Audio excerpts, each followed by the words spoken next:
In Texas, they're going hog wild over wild hogs. The feral animals are causing hundreds of millions of dollars of damage to crops across the state. Texas looks like it's been hit by artillery.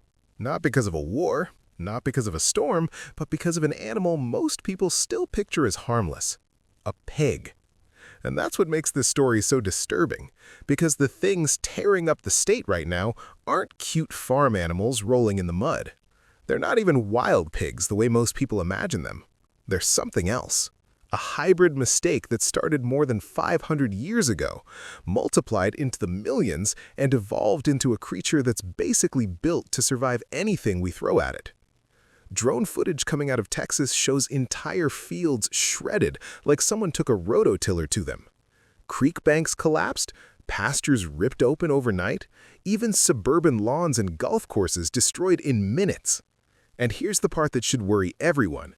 Texas isn't losing this battle because people aren't trying hard enough. They're losing because these animals might be one of the few invasions in America that can't be fixed. Not with guns, not with traps, not even with helicopters. Because the deeper you go into the story, the clearer it gets. This isn't just a nuisance. It's an invasion that we accidentally created. And once you see how it started and what these pigs have become, you'll understand why Texas is living inside a 52 million head nightmare. This invasion didn't start with Texas. It didn't even start with America. It started with a few pigs on a boat in the 1400s, and one decision that seemed harmless at the time. Back in 1493, Christopher Columbus brought pigs to the West Indies, not as pets, not as livestock for farming. He brought them for one simple reason: food. Pigs were the perfect walking pantry. They could survive the voyage, eat scraps, reproduce fast, and feed sailors without needing much care. It was practical, efficient, and completely normal for that era. But pigs aren't like most animals. They're smart, they're tough, and once they escape, they don't just survive. They take over. Fast forward a few decades. In 1539, an explorer named Hernando de Soto landed in Florida, and he brought domestic pigs with him into what would become the United States. Just like Columbus, he wasn't trying to unleash a monster. He was trying to keep his expedition alive. But history has a pattern. Some of those pigs got loose. And the moment they ran into the forests and swamps of the South, something wild happened. They didn't die off. They thrived. By the late 1500s, pigs were already spreading westward. Records from 1598 even describe explorers trading pig products with Native Americans in Texas. These early pigs became what historians call Spanish hogs. They were smaller, tougher, faster than modern farm pigs, and they had one huge advantage. They already knew how to live off the land. So for centuries, they spread quietly across the South. They weren't seen as an apocalyptic threat.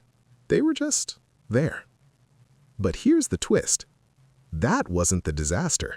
The disaster came later, when humans decided the pigs weren't dangerous enough. In the 1930s, ranchers and sportsmen in Texas wanted something bigger, meaner, more exciting to hunt. So they imported Eurasian wild boars, massive, aggressive animals from Europe and Asia, and then they released them. The idea was simple: keep them behind fences on hunting ranches. But fences don't hold forever. Some escaped, and when those wild boars met the feral pig populations that had been roaming Texas since the Spanish era, something happened that sounds like science fiction. They bred. And out of that breeding came a hybrid animal that combined the worst traits of both worlds: the domestic pig's insane reproduction rate and the wild boar's aggression, size, survival instincts, and raw intelligence. A super pig, a creature that wasn't fully natural and wasn't fully man-made. It was both. And once it existed, Texas became the perfect place for it to spread. Because from that moment on, this wasn't a normal animal problem anymore. It was a genetic invasion. And the aftermath we see today is what happens when you create a survivor and then give it an entire state to conquer. But if you think the history is scary, wait until you see what these animals are physically capable of. If you've never seen a Texas feral hog up close, your brain automatically fills in the wrong image. You picture a pink farm pig, soft, slow, maybe a little clumsy. That mental image is exactly why these animals keep winning, because what's roaming Texas right now isn't a barnyard pig. It's a tank with a heartbeat. A full-grown boar can weigh anywhere from 130 to 220 pounds, and that's the normal range. Some get much bigger, especially the ones that have survived long enough to become legends on hunting ranches.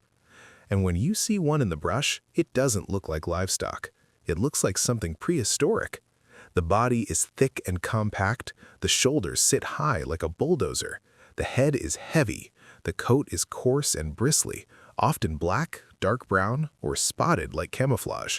And then you notice the weapons, the tusks. These aren't little curved teeth, they're sharp, solid blades that can slice open skin like a knife. And hogs don't just use them to fight each other, they use them when they charge, when they're cornered, and when they decide you're a threat. But the most unsettling part is what you don't see at first. Many boars develop a thick shield of tissue across their shoulders. It's like armor built from cartilage, scar tissue, and muscle.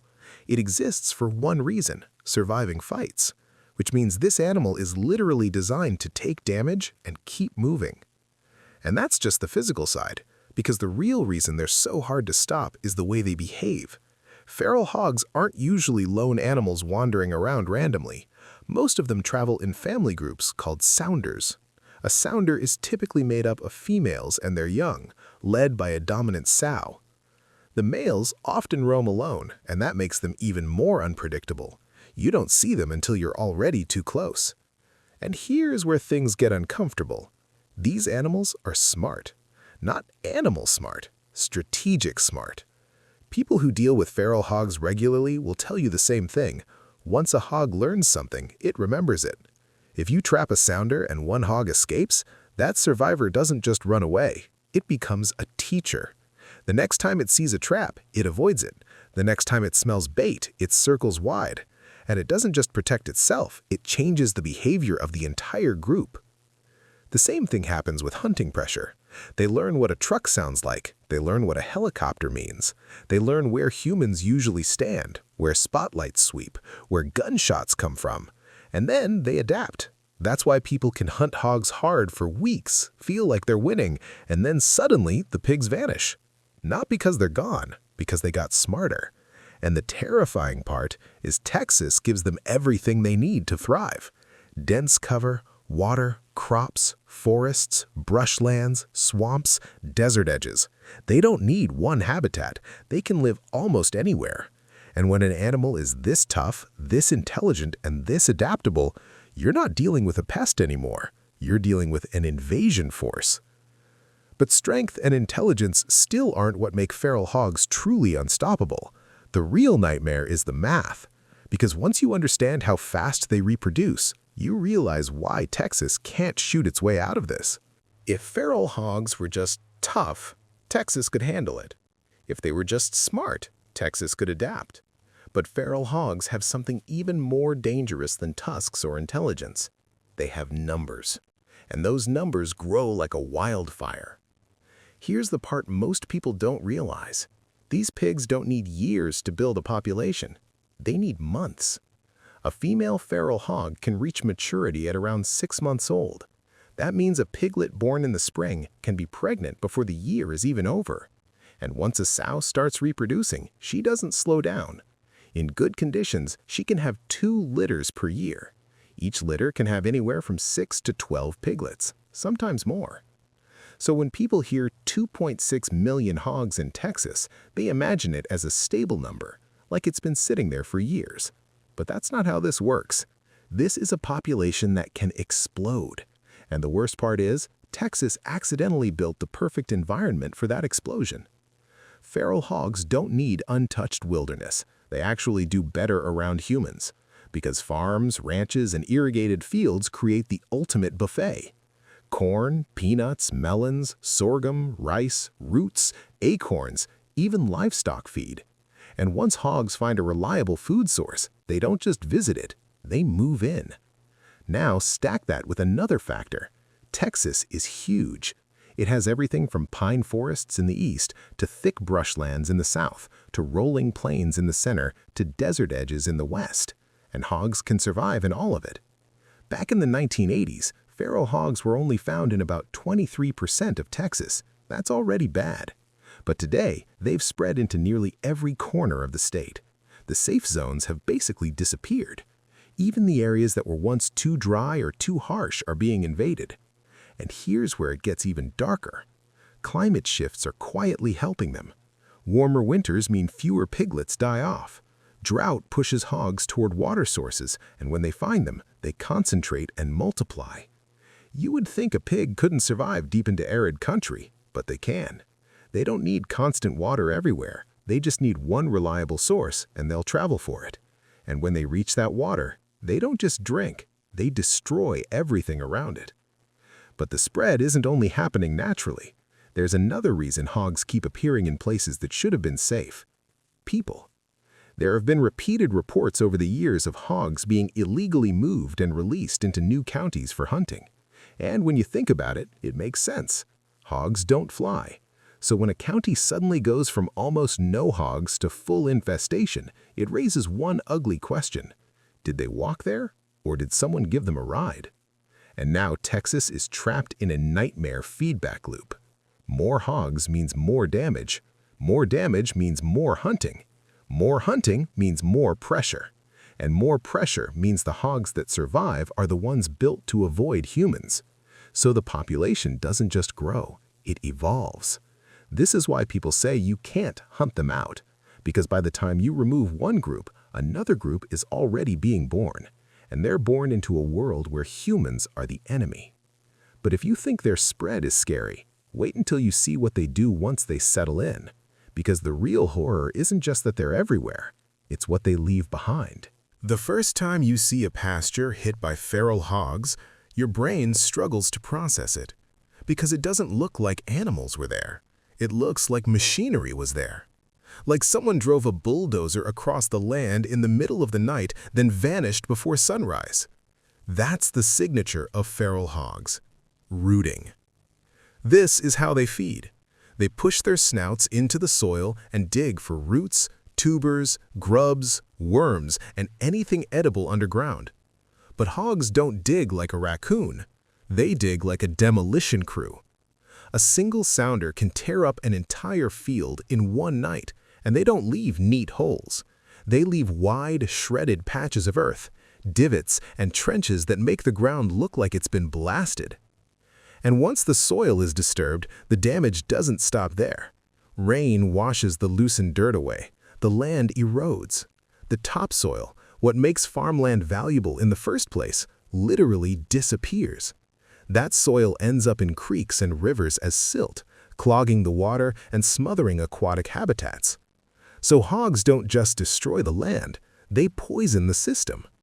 And then there's the water itself. Feral hogs love water. They need it to cool off because they can't sweat. So they create wallows, mud pits near ponds, streams, and watering holes. And once they find a water source, they treat it like their personal bathtub. They roll in it, they fight in it, they relieve themselves in it. Which means the same water cattle drink from, the same water wildlife depends on, and sometimes the same water people swim in, can become contaminated. Even worse, hogs don't just destroy ecosystems by accident. They actively erase other species. They eat ground-nesting bird eggs, quail, turkeys, ducks. Any nest they can reach, they raid. And they don't just eat eggs, they eat baby animals too. Anything small enough to catch becomes food. They also compete with native wildlife like deer. In the fall, acorns are a critical survival resource for deer and other animals. Hogs hit those acorn supplies like a vacuum cleaner. They strip the ground clean. And when hogs dominate an area, the balance shifts. Native animals lose food, lose habitat, and slowly vanish. It's a silent takeover. But what makes this even more frustrating is that a lot of people don't recognize hog damage until it's too late. They'll see torn up land and assume it was deer. Or they'll see an animal in the brush and assume it's something harmless. In West Texas especially, there's one mistake that keeps happening. People confuse feral hogs with javelinas, also called collared peccaries. They look similar at a glance, but they are not the same animal. Javelinas are much smaller, usually 40 to 60 pounds. They have a visible collar of lighter hair around the shoulders, and their tusks point differently. Hogs are bigger, heavier, more aggressive, and their tracks are massive. A hog track can be 3 to 5 inches wide. And the signs they leave behind are impossible to ignore once you know what to look for. Banana-shaped divots in the ground, wallow pits near water that smell like mud and waste, rub trees where they scratch their bodies, leaving hair and mud smeared 2 or 3 feet up the bark. This is the aftermath. Not one field, not one creek, entire landscapes slowly being turned into wastelands. And as bad as that looks, the physical destruction is still not the scariest part, because the next layer of this nightmare isn't visible in drone footage. It's invisible, and it's putting far more than farmland at risk. The land damage is shocking, but for Texas, the real pain hits when you start counting the cost, because feral hogs don't just destroy nature, they destroy livelihoods. Texas agriculture takes a massive hit every year from hog damage. Estimates vary depending on the study, but the state consistently ranks as the hardest hit in the country. Nationwide, feral hogs are linked to around $1.5 billion in damage annually, and Texas carries a huge chunk of that burden.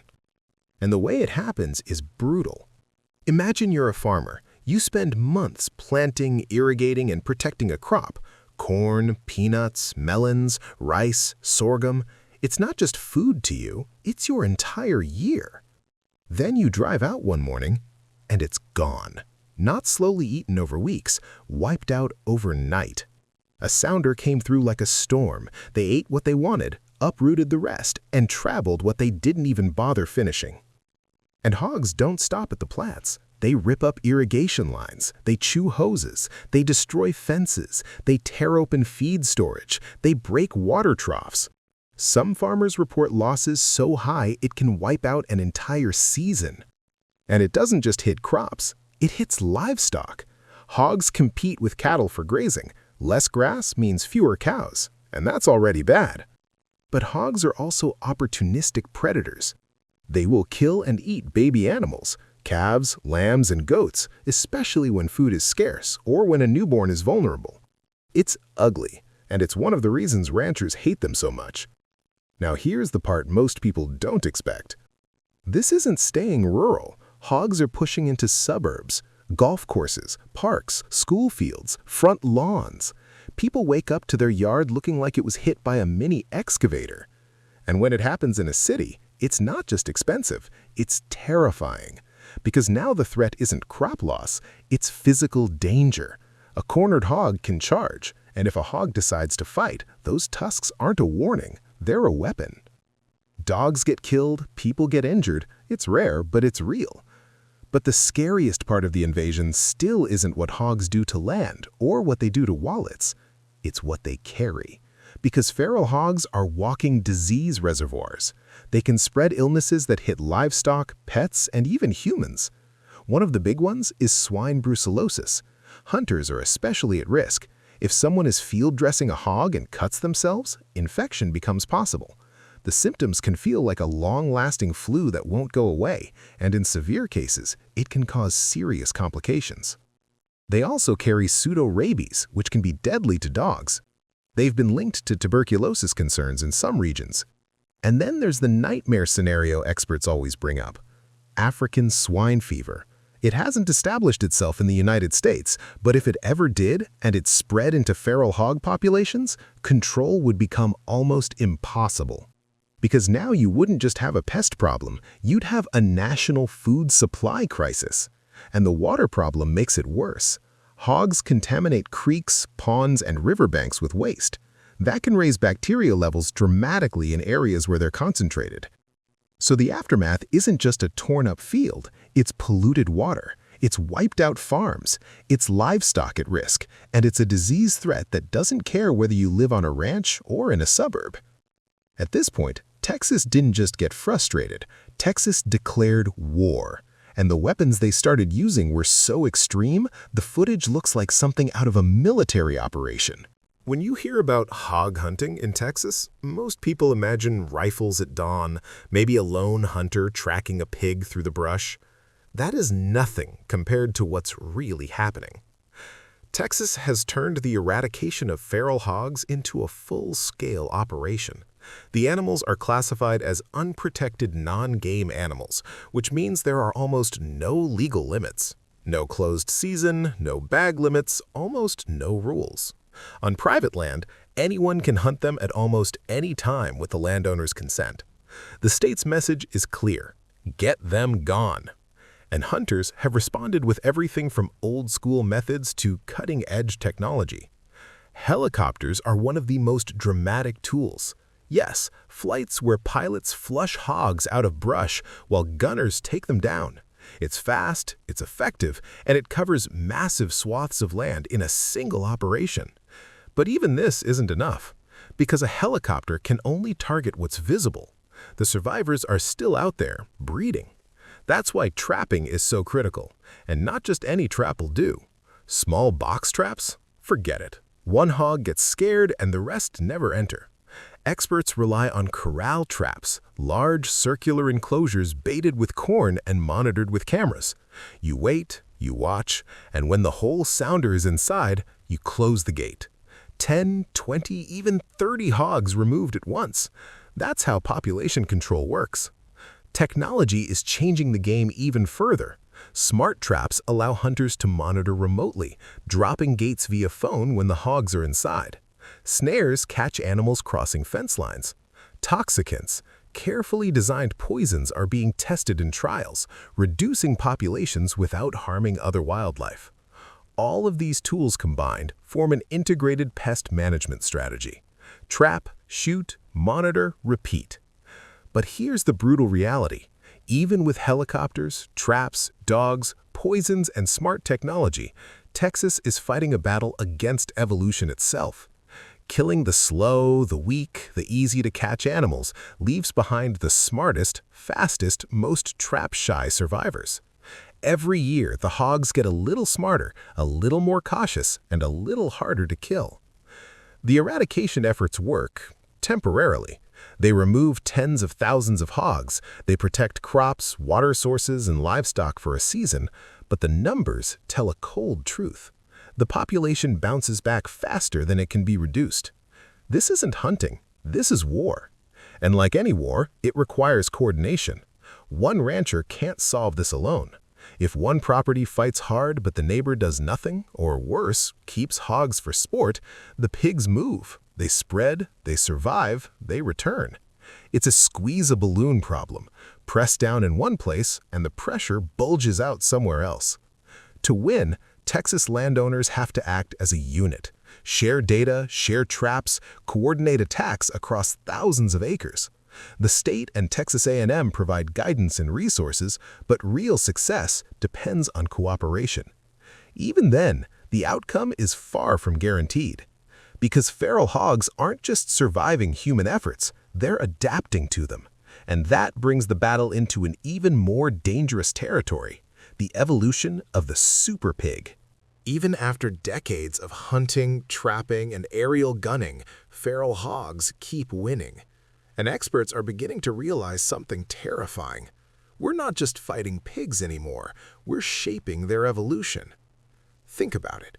Every time humans remove the slow, the reckless, or the naive animals, what's left? The smartest, fastest, most cautious survivors. These hogs learn from every encounter. They remember traps, helicopters, and human behavior. They teach the rest of the sounder, and over time, this creates a population that is harder to trap, harder to shoot, and nearly impossible to predict. Some veteran hunters report seeing sentry hogs, older sows or boars that stand watch outside traps for days, refusing to eat, signaling the group to stay back. Others react to the sound of a safety click from a rifle before the gun is even fired. This isn't instinct alone, it's learned behavior passed across generations. And it gets worse. There are reports of feral hogs migrating from the north, the so-called Canadian super pigs. These beasts are hybrids bred to survive harsh winters, with thicker fur, larger size, and incredible resilience. If they ever meet the Texas feral population, scientists fear a genetic fusion could occur. Imagine a hog with the heat tolerance of a Texas boar and the size and cold resistance of a Canadian boar. One that reproduces like the domestic pig, survives like a wild boar, and learns faster than humans can hunt it. This isn't science fiction, it's a real looming threat. And then there's the money angle, the hog industrial complex. Hunting feral hogs in Texas isn't just about control, it's a multi-million-dollar economy. Tourists fly in for helicopter hunts, buy specialized rifles and scopes, stay in high-end lodges, and pay for the thrill of tracking an apex survivor. Some theorists suggest there's an unspoken agreement to manage populations without eradicating them entirely. The hogs are too valuable alive for sport to allow total extermination. Combine that with illegal hog movements between counties, private hunting preserves, and the natural mobility of these animals, and you see the perfect storm. The pigs are surviving, learning, and spreading faster than humans can respond. At this point, the war isn't just about removing animals, it's about outsmarting evolution itself. And that sets the stage for a battle Texas may never fully win. But the next section reveals the scale of what's at stake. Not just land or livestock, but the entire ecosystem and food chain. We've traced the story from a few pigs on a boat in the 1400s to millions of hybrid beasts roaming every corner of Texas today. We've seen how feral hogs were engineered by history, by humans, and by evolution itself to survive and thrive against all odds. The damage they leave isn't just physical. Crops are destroyed, water is contaminated, native species vanish, families lose livelihoods, and every time humans think they've gained ground, the survivors adapt, learn, and come back stronger. Texas has thrown everything it has at this problem: helicopters, traps, poisons, coordinated hunts, and the expertise of top scientists, yet the math is unrelenting. To simply keep the population stable, over 70% of hogs in any given area must be removed every year. To reduce them, even more. Every year, the state is locked in a maintenance battle, a forever war with an enemy that evolves faster than we can keep pace. And the worst part? The threat isn't static. Canadian super pigs, illegal transport, and relentless breeding create a future where the hybrid hogs could become even more unstoppable. Texas isn't just managing a pest, it's managing evolution itself. So the next time you see a viral video of hogs charging through a field or helicopters circling above a trap, don't just see the action, see the desperation, see the effort to save a fragile ecosystem under siege. The feral hog is a perfect survivor, a biological machine designed to conquer. And Texas? Texans are stubborn, but the reality is stark. This is a battle with no simple victory. For now, the fight continues. The land bears the scars, the population keeps growing, and humans must remain vigilant. Because in this war, the consequences aren't just numbers or statistics, they're the future of Texas's wildlife, farmland, and way of life. The question remains, can we ever truly reach zero, or are we doomed to a perpetual struggle with an animal that refuses to be defeated? This is the feral hog nightmare, a story of survival, evolution, and the high stakes of nature gone wild.